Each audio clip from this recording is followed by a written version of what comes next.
ఆంధ్రప్రదేశ్లో వీఐపీ నియోజకవర్గం పాలకొల్లు. మెగాస్టార్ చిరంజీవి, దర్శకరత్న దాసరి నారాయణరావు ఇక్కడి వారే.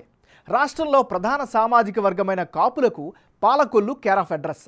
జనసేనాని పవన్ కళ్యాణ్కు గట్టి పట్టున్న ప్రాంతంగా చెప్పే పాలకొల్లు నియోజకవర్గంలో గడిచిన 2 ఎన్నికల్లో గెలుపు టీడీపీదే.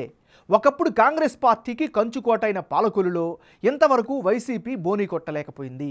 అంచనాలకు అందని విధంగా తీర్పునివ్వడం ఇక్కడి ఓటర్ల ప్రత్యేకం. మరి ఇలాంటి నియోజకవర్గంలో 2014లో ఎమ్మెల్యేగా గెలిచిన రామానాయుడు 2019 ఎన్నికల్లో వైసీపీ వేవును తట్టుకొని బంపర్ విక్టరీ కొట్టారు. వ్యక్తిగతంగా కష్టించి పనిచేయడంతోనే రెండోసారి విజయాన్ని సాధించారని చెబుతుంటారు. మరి ఇలాంటి నియోజకవర్గంలో రాబోయే ఎన్నికల్లో ఓటర్ల నాడి ఎలా ఉంది, వారి అభిప్రాయం ఏంటి అనేది తెలుసుకునే ముందు 2019 ఎన్నికల ఫలితాలను ఒకసారి చూద్దాం. 2019 ఎన్నికల్లో సత్యనారాయణమూర్తి వర్సెస్ నిమ్మల రామానాయుడు వీళ్ళిద్దరి మధ్య పోటీ జరిగింది. అప్పుడు వైసీపీకి 32% ఓటు షేర్ ఇస్తే తెలుగుదేశం పార్టీకి 43% ఓట్లు షేర్ దక్కించుకుంది. జనసేనకి 21, ఇతరులకు 4% ఓటు షేర్ వచ్చింది. అంటే 2014 ఎన్నికల తర్వాత మళ్ళీ పాలకొల్లు నుంచే టీడీపీ తరపున బరిలోకి దిగారు నిమ్మల రామానాయుడు. ఓవైపు రాష్ట్రంలో వైసీపీ హవా కొనసాగుతున్నా 2014 ఎన్నికల కంటే 6.9% ఎక్కువ ఓటు షేర్ సాధించారు.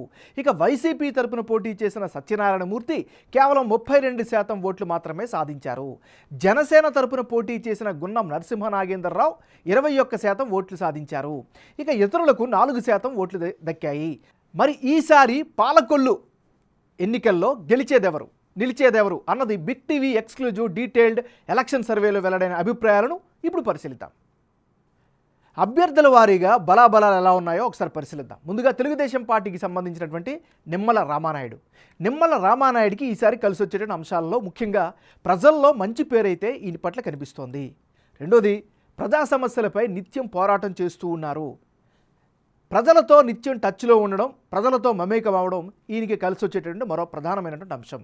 విపక్షంలో ఉన్న నిధులు సాధించడంలో విజయం సాధించారు. మరోవైపు పార్టీ క్యాడర్లో ఎలాంటి అసంతృప్తులు లేకపోవడంతో పాటు జనసేనతో కలిసి వచ్చేటటువంటి పొత్తు కూడా వీరికి కలిసి వచ్చేటువంటి ఫ్యాక్టర్స్. ఇది ఈయనకి సంబంధించినటువంటి గ్రౌండ్ రియాలిటీ. వైఎస్ఆర్ కాంగ్రెస్ పార్టీకి సంబంధించిన నాయకుడు గుడాల హరిగోపాల్. మరి హరిగోపాల్కి ఈసారి కలిసి వచ్చేటువంటి అంశాలు ఏమిటి? క్యాడర్తో నిత్యం టచ్లో ఉండడమే ప్రధానంగా ఈయనకి బలం. ఇంటింటి ప్రచారాన్ని చేశారు, ప్రజలతో కనెక్టెడ్లో ఉన్నారు.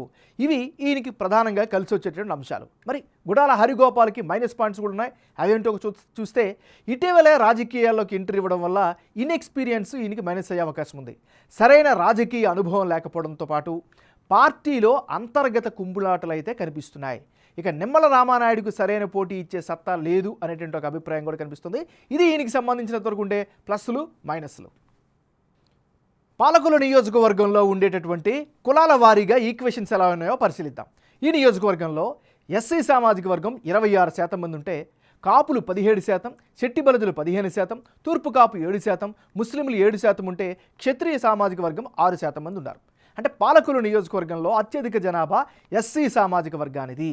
మొత్తం ఓటర్లు 26% ఉంటే ఇందులో మెజారిటీ అంటే సుమారు 55% ఓటర్లు తెలుగుదేశం పార్టీకి అనుకూలంగా ఉన్నారు. దీనికి ముఖ్య కారణం నిమ్మల రామానాయుడుగా తెలుస్తోంది. ఇక అధికార వైసీపీకి 40% మంది మద్దతు ఇస్తున్నారు.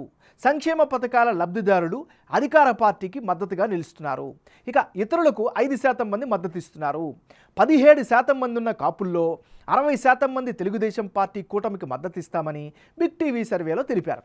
అదే టైంలో వైసీపీకి 35%, ఇతరులకు 5% ఓట్లు వేస్తామని చెబుతున్నారు. ఇక 15% ఉన్న శెట్టి బలిజల్లో టీడీపీకి 50%, వైసీపీకి 45%, ఇతరులకు 5% మద్దతు ఇస్తున్నారు. 7%గా ఉన్న తూర్పు కాపుల్లో టీడీపీకి 55%, వైసీపీకి 40%, ఇతరులకు 5% ఓట్లు పడే అవకాశాలు కనిపిస్తున్నాయి. 7% ఉన్న ముస్లింలలో మెజారిటీ ఓట్లు అంటే సుమారు 55% ఓట్లు వైసీపీకి పడనున్నాయి. టీడీపీకి 40% ఓట్లు, ఇతరులకు 5% ఓట్లు పడే అవకాశం ఉంది. 6% ఉన్న క్షత్రియ సామాజిక వర్గ ఓట్లలో కూడా 50% మంది వైసీపీకి, 45% తెలుగుదేశానికి, ఇతరులకు 5% ఓట్లు వేసే అవకాశం ఉందని బిగ్ టీవీ సర్వేలో తేలింది.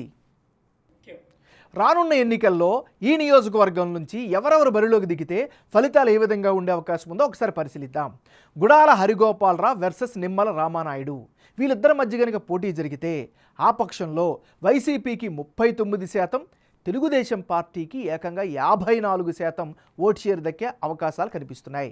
ఇతరులకు 7% ఓట్లు పోలయ్యే ఛాన్సెస్ ఉన్నాయి. అంటే బిగ్ టీవీ సర్వే ప్రకారం పాలకులలో నిమ్మల రామానాయుడు హ్యాట్రిక్ కొట్టడం పక్కా అని తెలుస్తోంది. ఆయనకి ఏకంగా 54% ఓట్లు పోలయ్యే అవకాశాలు కనిపిస్తున్నాయి. జనసేన మద్దతు ఇవ్వడంతో గతంలో కంటే ఎక్కువ ఓట్లు పడే అవకాశాలు కూడా కనిపిస్తున్నాయి. ఇక వైసీపీ నుంచి గుడాల హరిగోపాలరావు బరిలోకి దిగితే ఆయనకు 39% ఓట్లు పడే అవకాశాలున్నాయి. ఇక ఇతరులకు 7% ఓట్లు పడే అవకాశం ఉన్నట్లుగా బిగ్ టీవీ సర్వేలో తేలింది.